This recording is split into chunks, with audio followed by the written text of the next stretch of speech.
Okay, shall we start and get going? Fine. We'll start with the 2019 paper. We'll try to do until 2022. If we can finish, I think we should be okay. Maybe if we don't have time for essay questions, we can do it the next class. Right. We'll start with the 2019 A levels. Question number 25 is more like unit number 6 also, but never mind. We'll do it and go below. Okay. So question number 25. The short run aggregate supply curve. This is actually from unit number 6, but I think then we would have not done this in unit 6. What can you say, guys? Short run aggregate supply curve. We learn cost push inflation also here. No?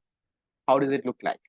The short run aggregate supply curve is like this, right? This is the total the full aggregate supply curve. It comes like this and then becomes this. This part over here, this is the short run aggregate supply, right? So what can you say?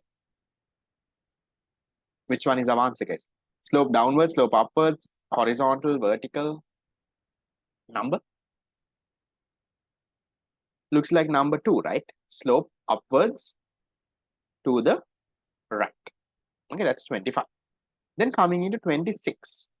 Which of the following will lead to a decrease in the economy's money supply? Now, this has been a very common question that they always ask. Think and tell me, guys. Where can money supply increase? Decrease in income tax rates.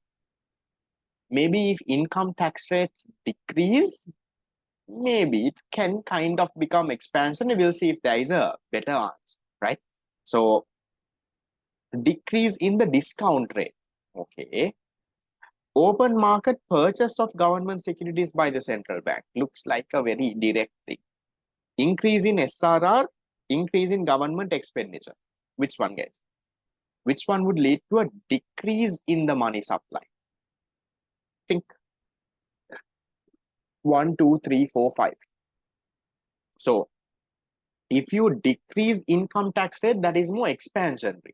Money supply can actually kind of increase. If you decrease discount rates, what did I say? I told you discount rates, think of it as the interest rate. So if you reduce the interest rates, again, money supply can ideally increase. Open market purchase of government securities. If the central bank purchases government securities, again, commercial banks will get money, reserves go up, loans go up, money supply can increase. Then increase in SRR. If the SRR goes up, what happens? If the SRR goes up, the reserves will come down. Commercial banks have less reserves now because they had to put so much in the bank. Reserves will come down. Loans will come down. Money supply can come down. Okay. So this one can be our answer. Increase in government expenditure. If the government expenditure goes up, it's again expansion. Money supply can go up. 25, guys. Answer is number 2. Okay. Is that okay? 26. Very normal, common, easy question. Fine, guys. Can you all respond so we can move? Is 26 okay? Okay. Right. We'll go to 27. When an economy is at full employment, which of the following will most likely create demand pull inflation in the short run? Ayyo. Easy, no? Remember? How many times did we do this? Economy is at full employment. There is aggregate demand. There is the aggregate supply. So which one will cause demand pull inflation? Something that will increase the aggregate demand. If the aggregate demand goes up, then there will be demand pull inflation. So see which of this will increase aggregate demand. Increase in the policy rates. If you increase policy rates, what happens? All the other market interest rates will also increase. If all the other market interest rates increase, what happens?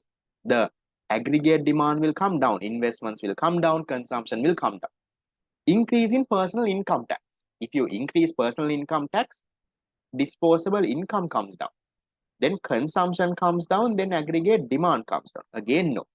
We want aggregate demand to go up. Decrease in the real interest rate.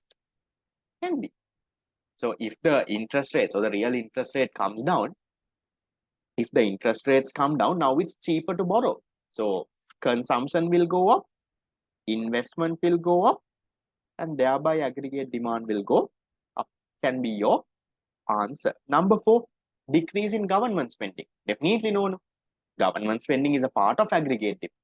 So if government spending comes down, aggregate demand will also come down. No. Decrease in money supply, again aggregate demand comes down. There is not much money in the economy. Is that okay? 27.3. Now these are kind of very similar questions of what we have been discussing previously. Okay. Yeah. Moving to 28. Suppose that all banks keep only the minimum reserves required by law, and there are no currency drains. Currency drains in the sense no one is withdrawing money, or whatever one person takes as loans, he puts the full amount into another bank. No one is draining the money. The legal reserve requirement is 10%. If a customer deposits 1,000 in a current account, what is the maximum amount of increase in total money supply? This I told you. Money supply is M1, currency held by public plus demand deposits. Can you first tell me, when this customer deposits 1,000, if our SRR is 10%, how much is our multiplier? How much is our deposit multiplier? SRR is 10%, deposit multiplier will be 10 times. So this 1,000 that comes in will get multiplied by 10, and demand deposits will increase by 10,000. Do you all agree with me there? Demand deposits will go up by 10,000. Right. Can you say money supply also goes up by 10,000? Therefore, your answer is 10,000. Can you say that? If you say that, you're missing out on a small part. What is the part that you're missing out? Customer is coming and depositing 1,000. Customer is depositing 1,000 means currency held by public comes down by 1,000. That part you're missing out. Customer is depositing 1,000, so currency held by public comes down by 1,000. That goes into demand deposit, that goes into credit creation, and demand deposits increase by 10,000. So if they ask by how much will money supply increase by, you can't say money supply will increase by 10,000. If they ask by how much will demand deposits increase by 10,000, fine. Customer deposited 1,000, because of that, by how much will demand deposits increase? 10,000, correct. But they are not asking for by how much will demand deposits increase. They are asking us by how much will money supply increase. So money supply will increase only by 9,000. Is that okay? So 28 will be answer number 3. Check. No, it's a plus 9,000, guys.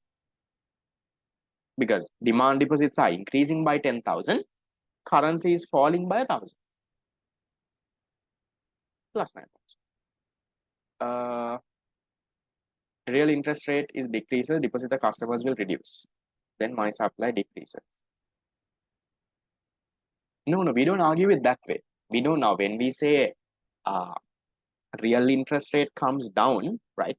When the interest rates come down, what happens is investments will increase, right? More and more investments will happen. Consumption will increase. That is the argument. If interest rates reduce, we say more and more people will take loans now. There will be more and more borrowing. Consumption goes up, investment goes up. That's the argument that we give. Borrowing increases. Not saying that deposits come down. Okay. Fine. That is the anything else, guys? Questions? Check. Fine. What happened to you all after the break? The amount of answers I get went down. Okay, what happens here, guys? 29. If the government, this was a little bit of a tricky question. Okay. Government simultaneously engages in an expansionary monetary and fiscal policies, expansionary monetary and fiscal policies. Which of the following is the effect on interest rate and unemployment? So in terms of expansionary monetary, what will happen? Expansionary monetary. Okay. Expansionary monetary, they might reduce interest rates, they might increase the money supply. That is on one side. If they have a expansionary fiscal, okay, expansionary fiscal means they're kind of running a budget deficit. They are reducing taxes, increasing government spending. So when both of this comes into the market, what is going to happen? All of this is coming together. Simply think, guys, think of unemployment. That part is easy to figure out. During COVID and all, the central bank had expansionary fiscal and monetary. To do what? What will happen to unemployment then? When you have expansionary fiscal and expansionary monetary, the aggregate demand goes up, right? So aggregate demand increases. So when aggregate demand increases, what will happen to unemployment? Now more and more people are spending, they want to buy goods. Unemployment will come down. That you can say. Okay. Unemployment will come down. Unemployment decrease. What happens to interest rates? Now, ideally, according to our answer here, unemployment decreases, expansionary monetary means interest rates decrease. See if there is an answer that says unemployment decreases, interest rate decreases. Yes, unemployment decreases because aggregate demand goes up, no? When there is expansionary fiscal and monetary policies, what happens? Government is spending more and more, interest rates are reduced, so investments are increasing, so aggregate demand goes up. That means people are now spending more, and so people are spending more and more means the firms are now producing, the output is increasing. So to produce more and more, firms will hire more and more people, so unemployment comes down. Is there an answer that says unemployment decrease, interest rate decrease? No. That's good. They did not, because if they did that, they would have made it even tricky. So what happens to interest rates then, guys? Now there is no answer that says interest rate decreases. Unemployment comes down. Expansionary monetary, interest rates have to come down. What happens? You know what will happen here? This goes a little bit on the crowding out effect, guys. When you have an expansionary monetary, interest rates come down. Is that part clear, guys? Are you all okay with that? When there is an expansionary monetary, interest rates come down. Shape. Okay, tell me about this. What if, right, taxes are gone down, government increases spending, that is a expansionary fiscal. Now what happens to the budget? Is it on a surplus or a deficit? They are reducing taxes, increasing government spending. The budget is on a deficit. Okay. So budget is on a deficit means now what should they do? They need to finance the deficit. Whereas the government usually go to finance, they go to the commercial banks and the central banking sources. So we'll think of this angle in a crowding out effect, Lamai. If the government goes in and borrows from commercial banks, right now government has a deficit, so they borrow from commercial banks. Remember what happens? Remember the crowding out effect story. When the government goes and borrows from commercial banks, what happens to the amount of money that commercial banks have now? Commercial banks only have a little money, no? Because government has come and taken all the money and gone. So then what will happen to the interest rate in the market there? Now everyone is fighting for that very little money. Interest rates on that end can increase, right? So interest rates on that end can increase. So see, according to the monetary policy stance, interest rates will come down. Because of the fiscal policy being expansionary, government going on a deficit, and let's say if that happens, there is a possibility of interest rates rising. So that is why we say interest rates are indeterminate. You can't really say. Whatever that has a bigger impact. If the monetary policy has a bigger impact, interest rates will come down. If the fiscal policy is the one that has the bigger impact, interest rates might rise. So therefore, we say interest rates are indeterminate. The most correct would have been interest rate decrease, because they can't expect you to think about a budget going on a deficit, crowding out and all. Okay, that's a little too harsh, no?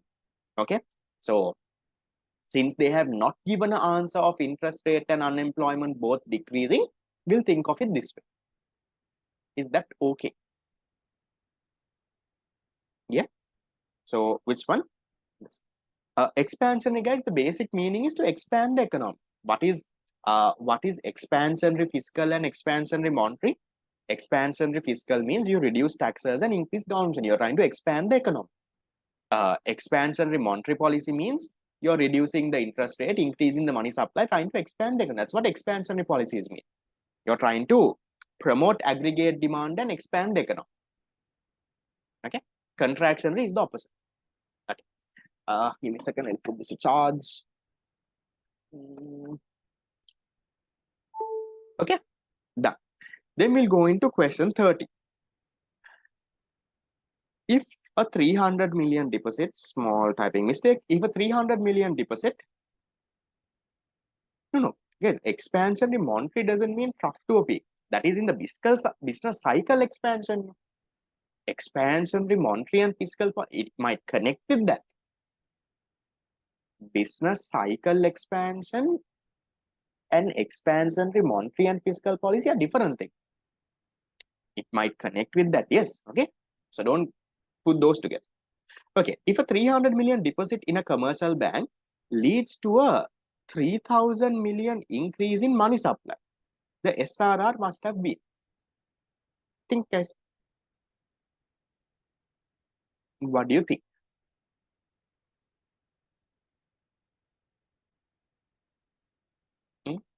How much should the SRR should have been? This answer has a small technical issue, right? But never mind. We'll think. So, okay. So a 300 million. Okay, tell me how much is the deposit multiplier? A 300 million deposit has led to a 3,000 million increase in money supply. So how much is our multiplier? Our multiplier is deposit. Multiplier is how much? Multiplier is a 10 times. Now use your common sense, guys. Deposit multiplies 10 times. How much is our SRR? Yes, they're referring to total money supply. There's a small issue with the currency held by public, but we can ignore that for now. Remember, 1 over SRR is our deposit multiplier. So to get 10 over here, what should our SRR be? SRR has to be a 0.1. Has to be a 0.1 or has to be 10%. Either one of the two. Are you all okay with that? Remember, 0.1% is wrong. Huh? It has to be 0.1 or 10% as a percentage. You can't say 0.1%. So SRR ideally has to be a 10%. Previous question, if they said decrease in rates, yeah, can be correct. Is this okay, guys? 30? Not that hard. 300 has become 3,000, so multiplied by 10. For multiplier to be 10, how much should your SRR be? Okay, 31. No, that is it. See, how did you all do? There were how many questions? 25, 26, 1, 2, 3, 4, 5, 6 questions. At least 4 or 5 now. Questions weren't that hard. This question would have been a little hard, 29. The rest should have been okay. Okay, right. So we'll then get into the next one.